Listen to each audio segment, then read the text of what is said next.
Olá, ouvintes! Começando mais um episódio do TAD Clinicagem, seu podcast de revisão e atualização em clínica médica. Meu nome é Joane Alves. Eu sou o Guilherme Moura. E eu sou o pai do Arthur. Olha aí, rapaz. Muito bem. Por acaso eu sou Bernardo Siqueira. Primeiro o pai do Arthur, depois o Bernardo. Tudo muda. Por ordem de importância. Exato. Já chega aqui pra você também, né? Exatamente. Meninos, então hoje, agora viemos falar do nosso segundo pedaço aqui do que era a nossa proposta de falar das principais valvopatias e é falar um pouco das valvopatias aórticas, ou seja, vamos falar de estenose e insuficiência aórtica. Beleza, Ju. Isso aí. E só pra gente tentar ajudar o pessoal a relembrar mais ou menos como é que foi o episódio passado, né? A gente vai estruturar o nosso episódio ao redor do fluxograma proposto lá pelas diretrizes da Sociedade Brasileira de 2020, abordando aí as valvopatias em 5 passos fáceis. Beleza. Né? Às vezes nem tão fáceis assim, mas... É o que a gente vai tentar fazer aqui, né? Isso aí. Tentar sumarizar tudo pro pessoal pra deixar um pouco melhor, um pouco mais palpável essas valvopatias. Beleza.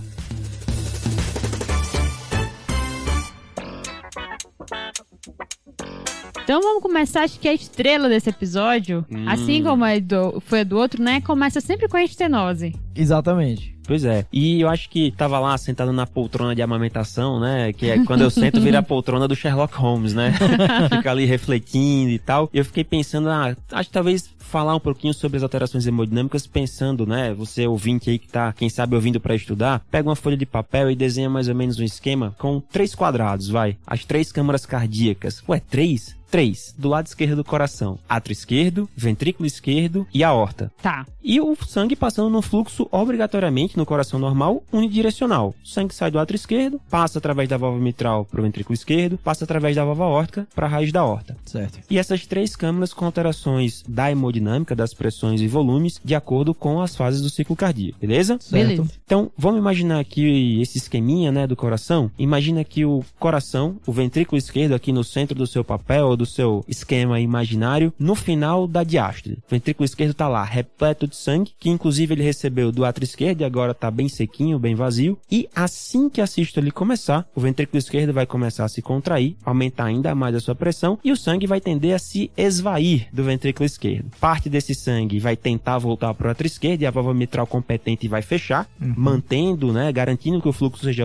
unidirecional do ventrículo para a aorta. Problema, na estenose aórtica, a válvula aórtica não abre de maneira adequada. Então o ventrículo esquerdo, que está lá se pressurizando com a contração da sístole, vai ter que brigar contra uma válvula aórtica estenosada, que não abre. E isso vai gerar, ao longo do tempo, uma sobrecarga pressórica no ventrículo esquerdo e todas as consequências dessa sobrecarga pressórica. Inclusive, em algum momento, essa hipertrofia ventricular concêntrica do ventrículo esquerdo vai acabar gerando, inclusive, uma disfunção do ventrículo esquerdo também. Essa sobrecarga, essa hipertrofia, essa disfunção sistólica do ventrículo esquerdo, em algum momento vai atrapalhar o funcionamento de quem veio antes dele, do átrio esquerdo. Exatamente. Então, a estenose aórtica é uma valvopatia que gera sobrecarga pressórica do ventrículo esquerdo, com hipertrofia concêntrica do ventrículo esquerdo, e em algum momento vai atrapalhar também o átrio esquerdo e vai sobrecarregar essa câmara também. E interessante, Bernardo, que só para frisar em relação a essa questão da hipertrofia, né? Quando a gente tem uma estenose aórtica, o ventrículo tem uma sobrecarga pressórica e a parede dele fica mais grossa, né? Não é aquele ventrículo grande, ele não cresce, você não vai esperar, por exemplo, um ictus desviado para a esquerda, não. A parede fica bem espessada, que é o que a gente chama de hipertrofia concêntrica. E existe também a hipertrofia excêntrica, né? Que, como a gente vai falar na insuficiência aórtica, a insuficiência aórtica causa a hipertrofia excêntrica, então o ventrículo efetivamente cresce de tamanho, né? Fica bem grande e as paredes não ficam grossas, tá bom? É importante essa divisão até porque quando você vai olhar eletro, quando você vai olhar raio-x, pode haver algumas diferenças de uma em relação à outra. Tá. Beleza. Gui, então você já marcou aí uma diferenciação, né? De a gente já guardar dessas evoluções, dessas duas valvopatias aórticas. E acho que agora é o momento de a gente entrar no nosso fluxograma pra gente começar, né, a destrinchar um pouco dele. O fluxograma da diretriz, ela é baseado em 5 passos, assim como a gente falou no episódio de valvopatias mitrais. Então a gente vai começar sempre pelo passo 1, que é avaliar a gravidade anatômica da estenose aórtica. Beleza, Jô. E lembrando, né, seguindo aquele nosso procedimento padrão na clínica médica, né? E na medicina de maneira geral. Sim. Anamnese de exame físico, exames complementares mais básicos, depois exames complementares mais avançados. Aqui, quando a gente vai se certificar que a estenose aórtica é anatomicamente importante, no exame físico, primeiro, a estenose aórtica tem um sopro que é mais audível, digamos assim. É um Sim. sopro que dá pra ouvir. É aquele sopro que todo estudante estudante consegue ouvir, né? Exato. Esperamos que sim. Esperamos que sim. Eu acho que eu comi bola em vários sopros na minha vida já. Quem nunca, né? Mas em tese, né, de maneira geral, o sopro da estenose aórtica é um sopro alto para ouvir, né? Exato. Dá para você ouvir bem. O que a gente tem que chamar a atenção aqui? A amplitude, a altura do sopro da estenose aórtica não define gravidade anatômica. Boa. Aqui, o que vai determinar a gravidade anatômica é o pico, o ponto mais alto, mais audível do sopro ser no final da sístole. É o pico telesistólico do sopro ejetivo da estenose aórtica. Beleza? Tá. E óbvio, né? Isso não é tão simples de ouvir. Então, se você tá aqui, estudante no começo da faculdade, se você tá no internato, se você tá na residência de clínica, se você já é cardiologista com 10 anos de experiência, não se sinta assim tão mal por não ouvir o pico telesistólico. É super difícil, né? O Gui tava comentando aqui há pouco, isso é mais fácil de ver nos fonogramas, ver no eco e tal, mas realmente no ouvido é puxado. É difícil. Não, mas essa é a questão, né? É um sopro bem audível, mas pelo sopro você definir a gravidade não é uma coisa tão fácil. Aqui tá bem pertinho de B2, tá telesistólico. É difícil isso. Difícil. Essa é a verdade. Então não se sinta culpado se você não consegue escutar. Pô. Acho que agora tem uma outra manifestação clínica aí que também é muito falada, né? Pegando esse gancho de coisas que a gente escuta, mas talvez não consiga ver, que é o pulso parvos e tardos. Vou deixar o Guilherme falar sobre o pulso parvos e tardos. Gente, pulso parvos e tardos, lembrando como o Bernardo explicou da fisiopatologia, o sangue tem uma dificuldade para sair. Como o sangue tem uma dificuldade para sair do ventrículo esquerdo e para a raiz da aorta, o que acontece? Ele tem um tempo de ejeção mais longo, só que o pico dele não é um pico tão alto. Então, resumidamente, é um pulso mais fraco com a duração maior, tá? Na prática clínica, na realidade, também eu não acho uma coisa fácil de se perceber, mas é descrito na literatura. Talvez, se você sabe que o paciente tem estenose aórtica, você palpa e você fala, você vai comparando com o seu pulso, talvez você perceba alguma coisa, mas na prática clínica não é uma coisa tão fácil de se perceber. Beleza. E acho que por último é também o famoso fenômeno de Galavardan. É o também gente, uma estrela aí, aqui. É porque assim, aí começa algumas coisas que parecem meio bruxaria, né? Guilherme. Mas o fenômeno de Galavardão, o que é? É um sopro que teoricamente se ausculta na ponta do ventrículo esquerdo. E a fisiopatologia dele é o seguinte: como o sangue está passando bem apertado ali na válvula aórtica, isso gera um fluxo turbilionar. Como o anel mitral é junto do anel aórtico, na vibração da passagem do sangue do anel aórtico, essa vibração transfere para o anel da mitral e aí você termina auscultando um sopro empiado, né, que chama, na ponta do ventrículo esquerdo, mais ou menos ali no foco mitral. Tá, gente, mas acho que o grande ponto aqui, né, de tudo que a gente falou é que o sopro talvez seja um sopro mais facilmente audível pela amplitude e aí, novamente, né, sem correlação com gravidade. E os outros achados que são classicamente descritos, o mais comum é você não conseguir perceber, né? Uhum. Então, às vezes você consegue, já sabendo o diagnóstico, procurar, mas de cara para te ajudar no diagnóstico, talvez não seja fácil de ver. Perfeito, Jorge, que esse é um comentário bem pertinente. Beleza, e seguindo aqui na avaliação da estenose aórtica anatomicamente importante, né, a gente tem achados de eletro, lembrando que a gente comentou, a estenose aórtica causa sobrecarga tanto do ventrículo esquerdo quanto do átrio esquerdo, então você vai encontrar sobrecarga de câmaras esquerdas lá no eletro, e na radiografia de tórax, olha que legal, a gente talvez não encontre um coração crescido, né, ou pelo menos não ainda, né? Exatamente. Como a sobrecarga ventricular é pressórica, a hipertrofia é concêntrica, como o Guilherme falou, a tendência é que o coração fique ali, o tamanho do coração em si está meio preservado e a parede, o músculo cardíaco está lá espessando. Quem sabe até diminuindo o tamanho interno da cavidade. A gente vai falar mais sobre isso depois. Vai ter uma coisa interessante sobre isso. E finalmente a gente vai chegar no eco. E aqui o nosso grande ecocardiografista do TDC vai brilhar, né? Fala aí, Gui. Eco na estenose aórtica importante. Gente, é o seguinte. Em relação ao ecocardiograma, a gente avalia alguns parâmetros. O primeiro é você bate o olho na válvula, você vê que ela quase não abre. Tá? Só de você bater o olho. E geralmente ela tem muito cálcio. Uma outra coisa é que o ecocardiograma consegue detectar a velocidade do sangue. Sabe quando você tá aguando um jardim, você bota o dedo na mangueira? Quem nunca, né, Gui? Pois é. Pro jato ir mais longe. Sim. Por que você faz isso? Porque quando você diminui a área de secção da mangueira, a velocidade do fluxo aumenta naquela região. Então, quando você tem uma estenose aórtica, o eco detecta a velocidade está aumentada. Geralmente, acima de 4 metros por segundo de velocidade máxima. Beleza. Através da velocidade, o eco deriva o gradiente, que aí vai dar um gradiente médio maior do que 40 milímetros de mercúrio. Gradiente de pressão, né, Gui? Gradiente médio de pressão, exatamente, que é entre o ventrículo esquerdo e a aorta. E o outro passo que a gente vê, que o que define, né, a estenose aórtica, é a área valvar. Quando a área valvar é menor ou igual a 1, fala a favor de uma estenose aórtica importante. Isso a gente calcula através de equação de continuidade. É uns cálculos do eco. Beleza, Gui. Acho que é uma coisa que vale sempre, né, rever. Não adianta decorar assim. Você que é do seu dia a dia, enfim, já sabe de cabeça. Mas acho que pra grande maioria das pessoas é abrir lá a diretriz e checar, né? Exatamente.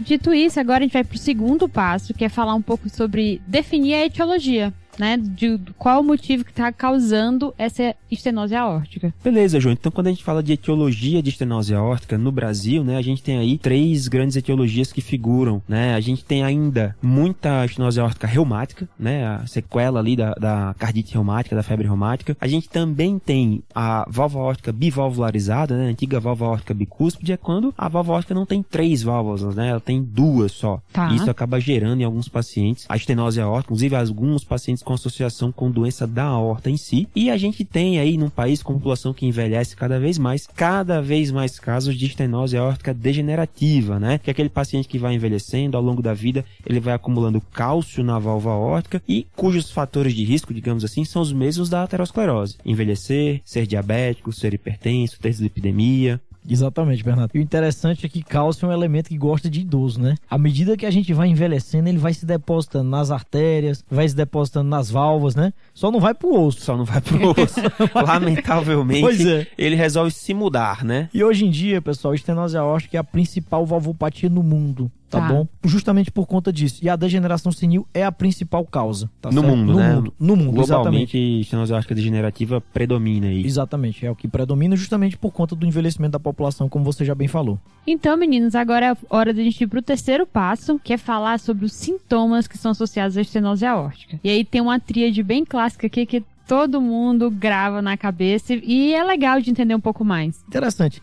Esse é um gráfico, pessoal, que o Eugen Braunwald, né, que é o cara que publica o livro clássico da cardiologia aí há vários anos. Só por curiosidade, é um austríaco de 90 e poucos anos radicado nos Estados Unidos. Ainda atuante, né? Ainda atuante. O cara velhinho, ainda atuante. É um exemplo desse cara, viu? Ele percebeu que na estenose aórtica, a partir do momento que o paciente tem sintomas, a sobrevida dele cai vertiginosamente. É quase uma queda vertical. Tá. E aí eu vou fazer uma provocação aqui, tá? Eu vou falar quais são os 3 sintomas. É angina, síncope e dispneia. Você que tá ouvindo aí agora, você imagina que qual desses o paciente tem menor sobrevida quando ele apresenta? Entre síncope, angina e dispneia, né? Quem que você acha que vai morrer primeiro? Exatamente. E contraintuitivamente, é dispneia o pior sintoma, né? Exatamente, Jô. Porque quando o paciente apresenta dispneia, já é sinal de que ele tá evoluindo com insuficiência cardíaca. Geralmente, esse paciente tem 2 anos de sobrevida se nenhuma intervenção for feita. No caso da síncope, o cara tem 3 anos de sobrevida ali aproximado. E no caso de angina, são 5 anos de sobrevida, né? Na minha cabeça, o paciente morreria mais rápido sincopando, por exemplo. Mas na verdade... Com certeza, né? Você chega pra qualquer pessoa, olha, tem 3 pacientes aqui com a mesma doença no coração. Um desmaia, um dói o peito e 8 tem falta de ar. Quem que você acha que vai morrer primeiro? Exatamente. Né? É muito maluco isso. E o mais interessante é que o mais grave, que é a dispneia, é o mais frequente que a gente encontra. Uhum. Vale só reforçar que se o paciente tem sintoma, então ele já vai direto pro 5º passo, que a gente vai falar de intervenção. A gente vai falar em breve. Agora, quando ele não tem nenhum desses sintomas, a gente tem que avaliar os complicadores, que é o nosso passo 4. Então, pessoal, no ecocardiograma de complicador, o que a gente vai ter? Disfunção, tá? Disfunção sistólica, então queda de fração de ejeção, e os extremos daqueles parâmetros que a gente acabou de falar. Então, o que é que vai ser avaliado? O paciente que está evoluindo com fração de ejeção abaixo de 50%. O que é que isso quer dizer? Poxa, aquele ventrículo já passou tanto tempo fazendo força para vencer a resistência da estenose aórtica que ele começou a entrar em disfunção. Aqui não tenha dúvida, é um complicador. Mesmo que o paciente seja assintomático, você vai mandar ele para intervenção. Tá? E os extremos são... Lembra que eu falei que a área valvar da estenose aórtica importante é abaixo, menor ou igual a 1? Sim. Aqui é quando eu tenho uma área valvar menor do que 0,7, que é uma estenose aórtica crítica que a gente chama, entendeu? A área valvar é muito pequena. E reflexo dessa área valvar muito pequena, como eu falei, quando a gente tem uma área valvar pequena, o fluxo de sangue acelera muito. Sim. Quando a gente tem uma velocidade maior do que 5 metros por segundo, né? Quer dizer que fechou tanto que o fluxo estava super rápido para conseguir passar ali. E derivado disso, a gente tem, como no ecocardiograma a pressão é derivada da velocidade, a gente tem um gradiente médio acima de 60. Lembra que a gente falou o quê? O gradiente médio na estenose aórtica importante é acima de 40, mas quando eu tenho acima de 60, gente, é uma estenose aórtica quase fechando ali, é muito, muito crítica. Além disso, além desses parâmetros ecocardiográficos, pessoal, aqui na estenose aórtica a gente tem os parâmetros do teste ergométrico, né, Bernardo? Beleza, Gui, é isso, né?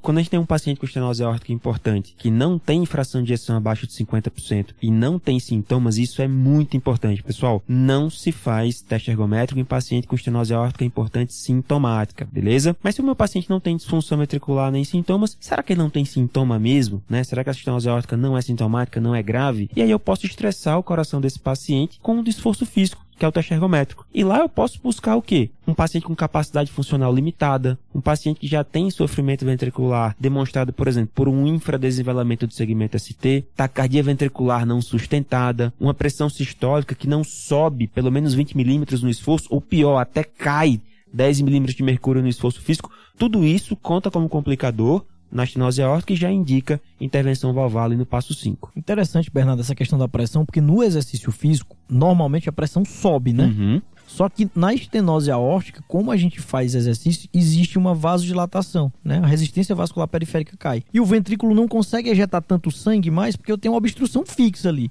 Por isso que a pressão cai, né? Uhum. Então agora a gente vai pro quinto passo, que é falar de intervenção. Ou seja, aquele paciente que tem sintomas já vai direto pra intervenção, ou paciente que é assintomático, mas tem algum complicador. Boa. Beleza, Jô. Aqui seguindo mais ou menos o padrão de todas as valvopatias, né? A gente tem intervenção cirúrgica e a gente tem intervenção percutânea. Inclusive, intervenção percutânea ganhando cada vez mais espaço, que é a famosa TAV, né não, Gui? Então, Bernardo, TAV, né, que você citou. A TAV é o implante transcatéter da válvula aórtica. Então, o que que acontece? Na maioria das vezes, o acesso é pela artéria femoral. Então, o hemodinamicista, classicamente, é feito por cirurgião também, mas o hemodinamicista passa a prótese pela femoral, vai subindo, subindo, subindo, e retrogradamente na aorta ele implanta uma prótese na válvula aórtica. O que que acontece? Isso nasceu mais ou menos na década de 2000, 2010. Nos pacientes que eram de risco cirúrgico proibitivo, paciente com estenose aórtica grave, risco cirúrgico proibitivo, testaram TAV. Os resultados foram bons. Ao longo desses anos, tiveram vários trabalhos. Depois eles progrediram para paciente de alto risco cirúrgico. Não era proibitivo, mas era alto risco. A TAV foi bem também. Depois de risco intermediário, e com a evolução, foi testado inclusive em pacientes de baixo risco cirúrgico, tá certo? Então hoje a gente consegue fazer TAV inclusive nos pacientes que têm baixo risco cirúrgico, tá bom? Beleza.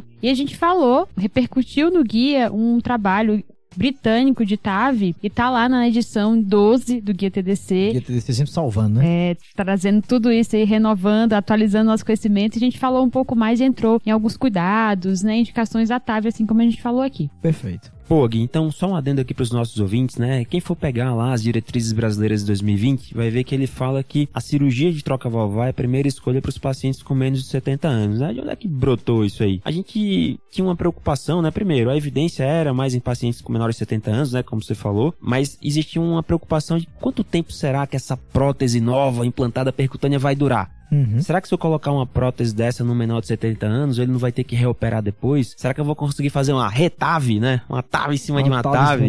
Né? Então tinha essa preocupação que, sinceramente, tá caindo por terra, né? A gente tá vendo que as próteses implantadas de maneira percutânea estão durando e estão durando bem, né? Duração comparável às próteses implantadas de maneira cirúrgica, né? Então acho que é isso, acho que você frisou bem, né? A TAV que começou só para aqueles pacientes com risco cirúrgico proibitivo, hoje cada vez mais disseminado, inclusive nas várias etiologias, né? Exatamente. A TAV, se fosse uma empresa, seria uma empresa de super sucesso, né? Boa. E essa preocupação, Bernardo, é interessante que você falou, porque é uma prótese biológica, né? Uhum. A gente sabe que a prótese biológica, com o passar dos anos, ela pode se degenerar. Em relação à aplicabilidade da TAV, classicamente ela é aplicável em degeneração senil, que é a principal no mundo, né? Envelhecimento, depósito de cálcio. Só que ela também pode ser aplicável em válvula aórtica bivalvularizada e tem trabalhos mostrando que pode também ser aplicável em estenose aórtica reumática, tá? Isso não é tão consolidado como é na degeneração senil, mas existem trabalhos citando isso. Cenas dos próximos capítulos, né, Gui? Exatamente, mas do jeito que tá crescendo, né, a TAV aí, uma grande empresa que tá se, né? Beleza, gente, mas pô, até chegar a intervenção valvar, o paciente tá lá, sintomático, anginando, dispneico, desmaiando. E aí, o que a gente faz? Tem tratamento farmacológico para alívio sintomático na estenose aórtica? Aqui a gente vai lembrar do velho e bom diurético, né? Que aí, principalmente na presença de congestão, acho que fora isso, é um paciente muito crítico ali, sensível para qualquer mudança de volume. Aí, os demais tratamentos que a gente, no geral, faz de paciente com IC, aqui talvez não tenha espaço, né? Lembrar que o beta-bloqueador pode piorar, que pode deprimir a função ventricular. O IECA pode piorar um pouco o gradiente, então você tem que considerar se tiver disfunção de VE. E os restantes dos tratamentos vão muito pro risco cardiovascular daquele paciente, são paralelos ao cuidado que a gente está fazendo. Beleza, João. É mais controlar a hipertensão, controlar a diabetes, como você faria em qualquer outro paciente, mas com essas cautelas específicas aí. E lembrando, pessoal, que esse tratamento medicamentoso, ele não altera a mortalidade. Isso. Tá certo? É alívio de sintoma mesmo, tá? E tem mais um tratamento percutâneo que pode ser feito em situações, digamos assim, especiais. Vocês lembram que lá no episódio de estenose mitral reumática, a gente falou de valvoplastia cateter balão, né? De você dar uma rasgada ali na válvula, né? Tentar dar uma abertura maior. Aqui na estenose aórtica, pessoal, o resultado disso é muito momentâneo. O paciente pode se beneficiar ali por 6 a 8 meses e a gente usa em situações especiais. Por exemplo, uma vez eu peguei uma grávida com 20 semanas de gestação, descobriu que era uma valvopatia aórtica bivalvularizada com estenose com 20 semanas, já bem crítica, tá? E não tinha como você operar a mulher naquele momento. E não tinha disponibilidade de TAV também. Então o que foi feito? Fez um balonamento na aorta, então ali momentaneamente você diminui o gradiente, que é o tempo que ela tem o filho, para depois fazer um procedimento definitivo. Uma ponte mesmo, né, Gui? Exatamente, uma ponte terapêutica, perfeito. Então, fechando, né, e retomando os pontos que a gente falou aqui na nossa discussão de estenose aórtica, é lembrar que o primeiro passo do fluxograma é avaliar a gravidade dessa estenose aórtica, que inclui desde exame físico, exames complementares, né, inclusive o eco aqui para definir. O passo 2 é definir a etiologia. O passo 3 é ver sintoma. E aí, se o paciente é sintomático, você vai direto para o passo 5, que é a intervenção. Se ele não tiver sintomas, você vai procurar complicadores, que é o passo 4. E na presença de complicadores, a gente vai para a intervenção. Perfeito. Beleza, Jorge. Isso aí.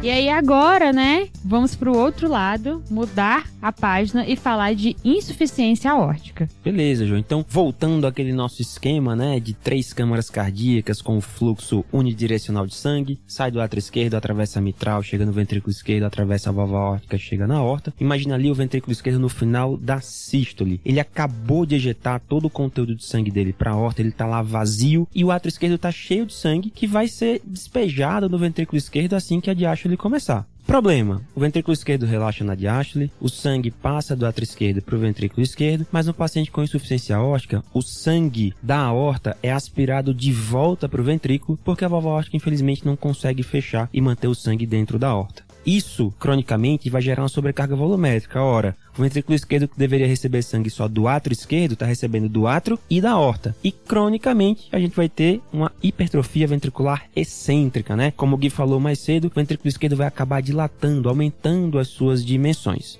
Beleza. É aqui que a gente encontra, né, Bernardo, os maiores corações, né? Os grandes corações. Os grandes corações. O coração realmente fica gigantesco nessa situação aí, na hipertrofia excêntrica, né? Beleza. E interessante que os Titãs fizeram um show, né? O último show da turnê dos Titãs foi no Lollapalooza, né? Tem aquela música, O Pulso Ainda Pulsa. Vamos falar sobre isso aí, viu? Esse homem é muita cultura, né? É uma honra pra mim estar gravando com esse rapaz, viu?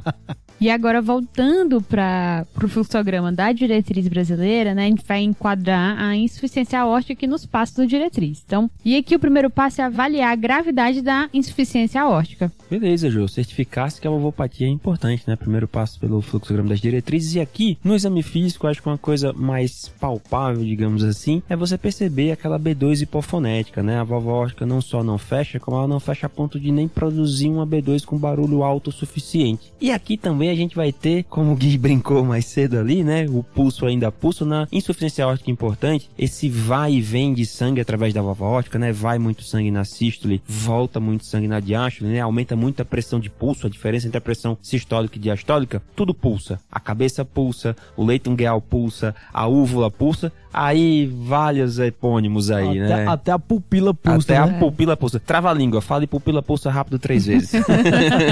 Cara, engraçado é que cada sinal desse tem Nominho. um nome. Tem bem uns 8, 10, cada um. Pois é. Sinal de Musset, sinal de Queen. Cada um que foi identificando botou seu nome. É. Inclusive você, se você identificar, você pode também botar seu nome. Procure esse aí. É esse o momento, né, Guilherme? Esse é o momento. Passando pro eletro, né, os anos complementares mais básicos, a gente vai ter sobrecarga das câmaras esquerdas mais uma vez, né? Lembrar que aquela sobrecarga volumétrica do ventrículo esquerdo em algum momento vai atrapalhar o funcionamento também do átrio esquerdo, e a gente vai perceber sobrecarga das duas câmaras no eletro. E aqui no raio-x de tórax, na insuficiência aórtica, diferente da estenose, aqui sim eu espero aquele coração crescidão, uma silhueta cardíaca aumentada, o índice cardiotorácico aumentado na radiografia de tórax. E finalmente, né, como tem sido em todas as outras valvopatias, o eco vem para abrilhantar essa avaliação, né, não, doutor Guilherme? Então, no ecocardiograma, a semelhança do que acontece nas outras valvopatias, a gente olha o aspecto da válvula em si. Então dá para ver, às vezes, uma falha de coaptação central, dá para ver quando há uma perfuração, por exemplo, dá para ver que o fluxo de sangue está passando por alguma das válvulas da aorta, tá? Uma outra coisa que a gente enxerga, pessoal, é o tamanho da cavidade. Tá, o tamanho do ventrículo esquerdo. Como o Bernardo bem falou, ao longo da evolução de uma insuficiência aórtica importante, o ventrículo cresce e cresce muito. Então, se você pega uma insuficiência aórtica e pega um ventrículo grande, isso fala a favor de que seja uma insuficiência aórtica importante. Porque às vezes, pessoal, a gente fica na dúvida se é uma insuficiência moderada ou se é uma insuficiência importante. A gente fica nessa dúvida. É tanto que nas diretrizes de eco, eles dão vários fatores que você vai somar esses vários fatores para dizer se é importante ou não. Certo. Um outro recurso do eco que a gente vai utilizar é o Doppler colorido. Existem várias medidas com o Doppler colorido. Tem a largura do jato regurgitante, que é a vena contracta. A gente pode calcular o volume de sangue que regurgita. A gente pode calcular a área do orifício efetivo regurgitante. Então são várias medidas que a gente tem para determinar se essa insuficiência aórtica é importante ou não. Beleza, Gui. Então, dado que a gente vai checar lá no laudo do eco, né, e definir, né, ver o que aqui foi visto, né, todos esses dados e graduar e classificar essa insuficiência aórtica do nosso paciente. Jô, só em complementação, uma das coisas que a gente usa também é o que? A gente joga um Doppler pulsado na aorta abdominal. Tá. O fluxo de sangue é para ele ir em uma só direção, né? Quando o paciente tem uma insuficiência aórtica, a gente enxerga uma curva de regurgitação na aorta abdominal. Se você enxerga uma curva de regurgitação com Doppler pulsado na aorta abdominal, é porque é uma insuficiência aórtica importante. Imagina, tá voltando lá na aorta abdominal, entendeu? Muito bom, Gui. Acho que fica a dica, né? Pra ajudar nesse diagnóstico. Exatamente. Acho que agora é o momento que a gente passar pro segundo passo, que é avaliar a etiologia da insuficiência aórtica, né? Perfeito, Jô. E aqui a gente volta mais uma vez para falar de reumática, né? Como uma das principais causas que perpassam todas as causas de valvopatia. Então, se for para chutar uma, chute reumática, acho que é essa. E aí vem causas que aí menos comuns, né? Exatamente. Então, as valvopatias, pessoal, na realidade, geralmente a gente vai ter uma dupla lesão, tá certo? Então a gente geralmente vai ter, na reumática, geralmente você tem estenose e insuficiência aórtica. Uma pode preponderar em relação à outra. Então você pode ter uma estenose aórtica importante com insuficiência aórtica discreta, por exemplo, tá? Mas aqui também entra a causa aterosclerótica, daquela da degeneração senil. O paciente, ela causa mais estenose, mas o paciente geralmente tem algum grau de insuficiência também. Lembrar das bivalvularizadas, que é um problema congênito, como o Bernardo falou, bicúspide, também chamada de bicúspide, tá? Que ela tanto pode causar estenose como insuficiência. E aí tem várias outras causas. A própria dilatação, doenças que acometem a raiz da aorta, podem dilatar a raiz da aorta e causar insuficiência aórtica, como sífilis, a própria dissecção de aorta, uma síndrome de Marfan, tem várias. Mas as três principais são essas: reumática, degenerativa e bivalvularizada. E seguindo nosso fluxograma, a gente vai falar do terceiro passo, que é falar da avaliação de sintomas. Beleza, João. Então aqui na insuficiência aórtica a gente tem basicamente aquela tríade que a gente comentou lá na estenose, né? Dispneia, angina e síncope. Tá. Dispneia porque na sobrecarga volumétrica ali do ventrículo esquerdo vai aumentar a pressão venocapilar e vai aparecer dispneia, carinha de dispneia de coração, né? Começa os grandes esforços, vai para esforços cada vez menores, com isso mostrando a progressão da doença e o pior prognóstico do paciente. O paciente pode ter síncope por baixo débito. Como assim? Quando o ventrículo esquerdo contrai e ejeta sangue para a aorta, na hora da diástole ele rouba esse sangue de volta para dentro dele por causa da insuficiência aórtica. Então isso acaba reduzindo o débito cardíaco efetivo, né? que realmente fica na aorta para perfundir os órgãos. E a gente também pode ter angina. Mecanismo fisiopatológico meio esquisitão aí, ninguém entende muito bem por que a gente tem angina na insuficiência aórtica, mas tem um dado interessante aqui. Vamos lá, todo mundo. Imagina aquele nosso esquema das 3 câmaras, né? Uhum. O ventrículo esquerdo acabou de se contrair, então a gente tá no final da sístole, ejetou sangue para a aorta, e aí, durante a diástole, o sangue vai ser aspirado de volta da aorta para o ventrículo.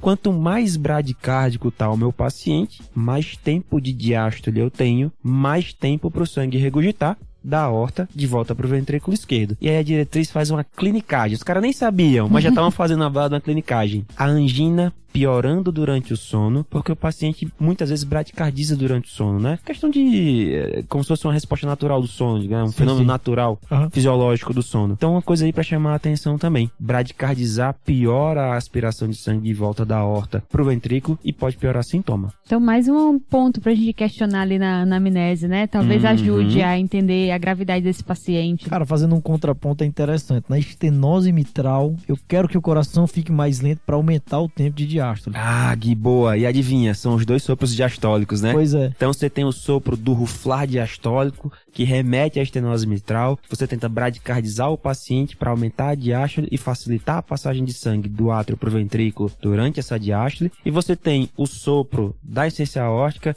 que também é diastólico. Graças a Deus, são muito diferentes entre eles. O aspecto na ausculta são muito diferentes, onde você evita bradicardizar o paciente para não dar mais tempo de diástole, que é justamente onde há a aspiração de sangue de volta da aorta para o ventrículo esquerdo. Muito bem lembrado, viu, Gui? Exatamente. Seguimos então para o 4º passo, que é avaliar a presença de complicadores. Só lembrando que se o paciente tem sintoma, ele já vai direto para a intervenção, que é o 5º passo. Se ele não tem, é que entra esse 4º passo, que é avaliar esses complicadores todos. Gui, aqui eu já vi que a gente vai precisar de exame complementar, né? Exatamente, Jô. O eco e válvula sempre andam de mãos dadas, né? Tem que ficar com essa regrinha na cabeça, né? Exatamente. Então, pessoal, uma das coisas que a gente leva em consideração é quando começa a haver queda de fração de ejeção. A diretriz coloca a fração de ejeção abaixo de 50, tá? Normalmente, a semelhança do que acontece na insuficiência mitral, o sangue que vai para dentro do ventrículo esquerdo na insuficiência aórtica, ele vem do átrio esquerdo e ele vem também do que regurgita. Então, de um modo geral, eu tenho uma superestimativa da fração de ejeção, uma vez que a fração de ejeção é a diferença de volume, como a gente explicou no episódio de mitral. Então, a partir do momento que o paciente começa a ter uma queda de fração de ejeção, até um valor mais alto, que é assim, até um valor relativamente alto, que é 50%, quer dizer que o ventrículo está perdendo função efetivamente. Tá certo? Uma outra coisa que a gente avalia, pessoal, é o diâmetro diastólico. A complicação hemodinâmica tardiamente da insuficiência aórtica é fazer com que esse ventrículo cresça, tá? Então, se eu tenho um diâmetro diastólico acima de 70, quer dizer que aquele ventrículo está sofrendo e já está dilatando. Então, é melhor eu intervir antes que esse paciente entre em falência do ventrículo esquerdo. Porque tardiamente o que vai acontecer vai ser isso.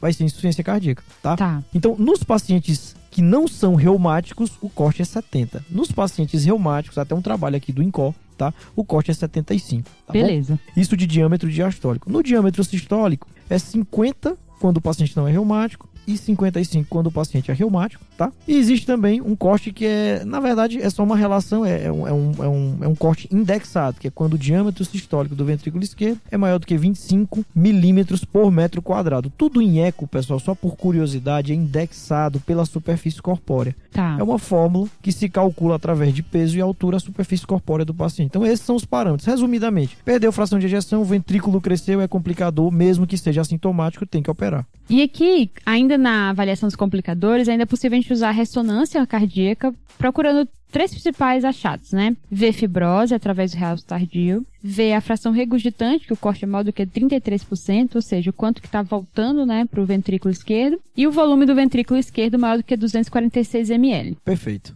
E agora, o tão esperado 5º passo, que a gente vai falar da intervenção. Beleza, Jô. Aqui na intervenção na insuficiência aórtica, a gente tem o tratamento cirúrgico predominando aí, líder isolado do campeonato, né? Ainda não existe a ortoclip, né, Bernardo? Como tem um mitraclip na mitral, uma ortoclip ainda não vi, não. Vai que você inventa aí, viu, Gui? Aqui o tratamento cirúrgico com a troca valvar ainda é a principal terapia, né? Casos muito selecionados, quem sabe uma plastia, né? Uma tentativa de preservar a válvula aórtica, mas regra geral, trocar a válvula, né? Exatamente, Bernardo. E uma outra coisa é que a válvula aórtica ela tá muito atrelada à aorta em si, tá certo? Então, em algumas situações, eu vou entrar para intervir na aorta e por oportunidade vou intervir na válvula, tá certo? Em outras situações, eu vou entrar para intervir. O motivo que levou o paciente a operar foi a própria válvula, mas por oportunidade você intervém também na aorta, tá bom? Isso aí, Gui. O paciente tem uma valvopatia, tem uma doença aórtica não tão grave assim, mas já vai fazer ali a esternotomia, né? Vai fazer a cirurgia, aproveita, mexe na aorta também e vice-versa. Exatamente. E só um adendo, que a doença bivalvularizada, no caso a aorta bicúspide, ela geralmente vem com alterações do colágeno da aorta, entendeu? Então, termina sendo uma aorta mais predisposta à formação de aneurisma, tá bom? Lembrando ali Marfan, né?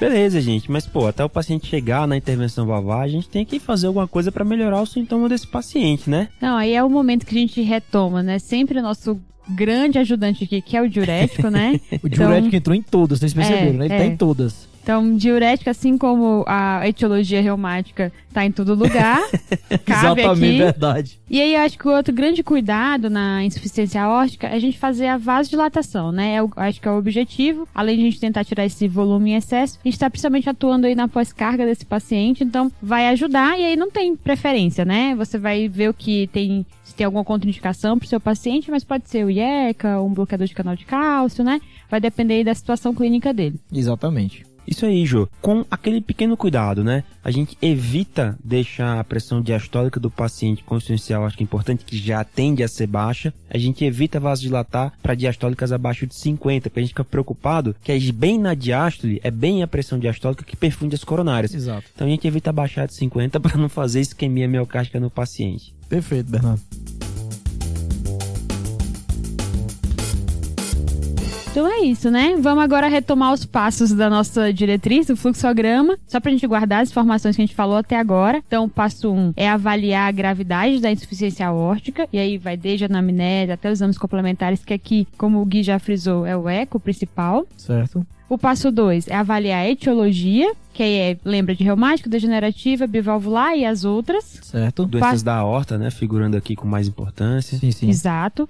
Passo 3, avaliar sintomas, que aí é a tríade clássica, dispneia, síncope e angina. Se o paciente tem sintoma, ele vai para intervenção. Se ele não tem, a gente vai avaliar os complicadores, que aqui a gente precisa de eco e ressonância, um ou outro. E, na presença de complicadores, intervenção cirúrgica. Beleza. Perfeito. Não acredito. Vencemos. As 4 valvopatias. Olha aí. Pulso. Ainda pulso.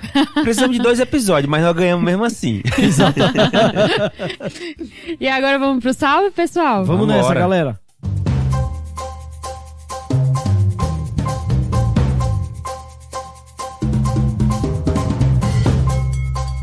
Bom, pessoal, então agora vamos pro salve, né? Vamos lá, Jô. Inclusive, Jô não teve tempo de dar os salves dela no último episódio, né? Então, Jô, agora você tem direito a um salvão. Exatamente. É aquele momento Faustão, então vamos lá, ó. O salve, vamos pros R2 de clínica, que tiveram que ir em janeiro comigo lá no ambulatório de pré-operatório. Ó. E aí eles pediram muito esse salve e chegou o momento. Então vai pra Ana Carolina Mavaltini, a Gabriela Trofa, o Lucas Rosso, o Lucas Lobo, o Vitor Passos e o Palanga. Olha, que time. Exatamente.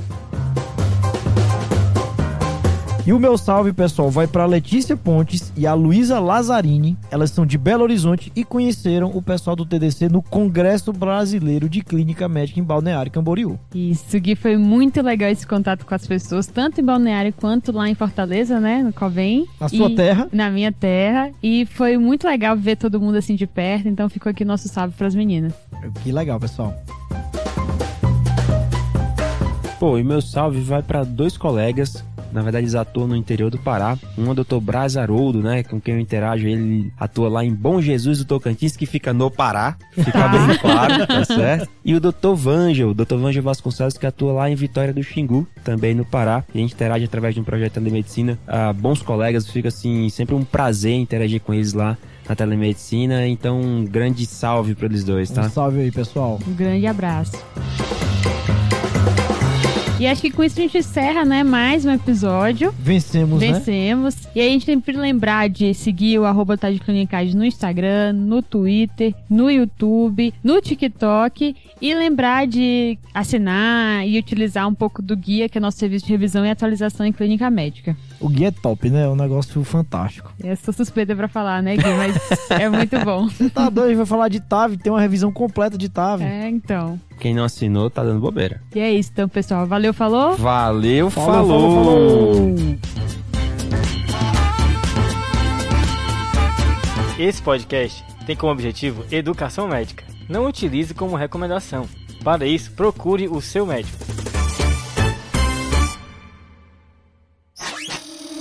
Essa é uma produção do Bicho de Goiaba.